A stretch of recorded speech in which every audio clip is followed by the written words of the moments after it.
morning to all of you. Today, we'd like to discuss the most reputed Indian scientist, J.C. Bose.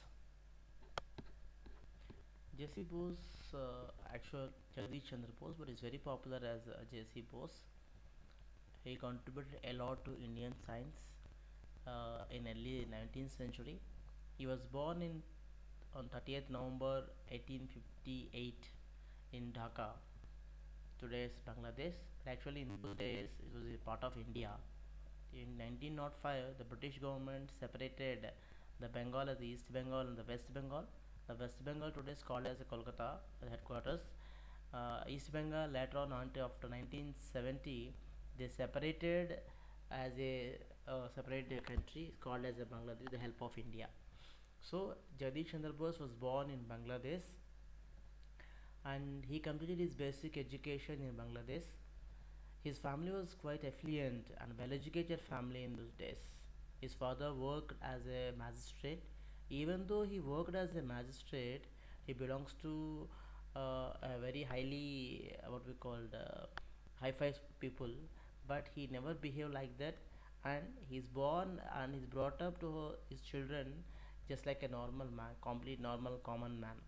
Jagdish Chandra Bose completed his basic education up to elementary education in Dhaka in a normal school,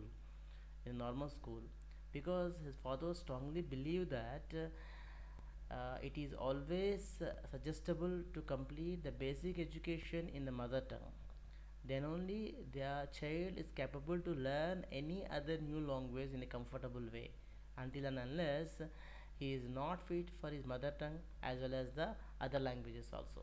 That's why Jagdish Chandra Bose he completed his basic education in a Bengali medium, and later on he learned English. And all their family members they are very favor of science subject. Why we mentioned here the favor of science subject, because in those days all the highly educated families, those who are worked in a great position in those days, generally they suggested or motivated or recommend their children towards civil services, called as ICS in those today Indian Administrative Service, but in those days called it was an ICS, Indian Civil Service. Most of the highly educated people and most of the reputed families children, they would like to join as an ICS officer and they would like to service the country. But Jesse Bose's father was completely against for this, is very favor of science, and he would like to and he would suggest, motivate, recommend his child Jesse Bose the science subjects. Jesse Bose also going to become a scientist. So Bose completed his basic education in the local Bengali medium school, and he learned a lot about his culture, language, people, and all these things. Kolkata, he joined. Later, he moved to Kolkata. Why he moved to Kolkata? Even still today, for the northeast region, Kolkata is the education hub as well as the medical hub. So, after completing his basic education in Bangladesh, J.C. Bose moved to Kolkata and he joined in Harrow School in 1869 and completed his education intermediate in St. Xavier's College, and he received the bachelor degree from the University of Kolkata. After completion of his degree education in India, he went to England. He would like to join in a medicine course. In those days, England was the only option for higher education. Today, most of the people, most of the engineering graduate as well as the bachelor degree holders, they would like to go to US either for settlement or for earning more knowledge in new courses. But in those days, England was the only option. Jagdish Chandra Bose also went to England and he joined in medical course, but he was unable to continue his medical education, because medical course is a long term course. Very frequently he suffered because of regular fever, because of regular physical inconvenience. He was unable to complete his medical education, and with the help of his friends and advised by the professors, he joined in a natural science degree course. At a time he received two degrees, one degree from University of Cambridge, another degree from the University of London in 1884. After completion of his education in London, he back to India and he went to Kolkata. He joined as a faculty in the most reputed college, the Presidency College. In those days, Presidency College was the most reputed college. Most of the youngsters who would like to settle their life as a teacher, as a faculty, who want to contribute towards society, towards science and technology, who would like to become a scientist. Generally, their option was Presidency College, very big college and a very good infrastructure college. But he joined as a faculty with off salary. Why he joined as off salary? For off salary, in those days the British government, they offer full salary only to the British faculty. All the non-British faculty, those who belongs to Indian origins, they are not sorry, they are not allowed to receive full salary. So 3 years he received off salary.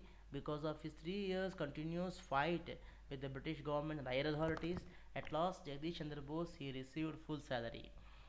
Later, he would like to continue his research on science, particularly radio waves, and he tried to discover new type of radio waves. And he would like to continue his research on microwaves also. In 1895, first time he published a research paper for the Aesthetic Society of Bengal on the polarization of electronic rays by double reflecting crystals. Later on, he forwarded so many papers to different journals and magazines and articles. At last, in 1987, he received an invitation from the world reputed society, Royal Institute of London. Bose demonstrated his devices and explained all his research to the most reputed scientists and scholars in the on the from the dais. From that year onwards, Bose very frequently he visited to England, Germany, and Italy, and he delivered so many lectures. He submitted so many papers. He published so many articles. But he don't want to become an what we called a business person, because most of the Western scientists, most of the Western people who discovered something, immediately they would like to marketize. They would like to commercialize those products. But Bose never want to commercialize his product. He is quite against the patenting aspects also, because he strongly believed that whatever we receive from society, it is our responsibility to offer the same to society. He don't want to become a businessman because of what he achieved. So Bose observed. Later he focused his research on plants also. In 1900, he went to Paris International Congress conference. He presented a paper on all these things. For that meeting, another legendary from India, the Swami Vivekananda, also attended the same meeting for that. So Bose returned to Kolkata and continued his research by inventing very so many little bit equipment, sensitive parts regarding science and technology. And one of the most famous invention is crescograph. Crescograph is an instrument which is very useful to measure the growth of a plant. In 1903, Bose was honored with a coveted honorary title of Commander of Order of Indian Empire. Later in 1912, he also received awarded the Commander of State, and he also received the most reputed title Sir by the British government. On 23rd November 1937, he left for heavenly abode living. See, even still today, J.C. Bose's contribution towards science is a pathway to the coming next coming young scientist. Thank you. Thank you for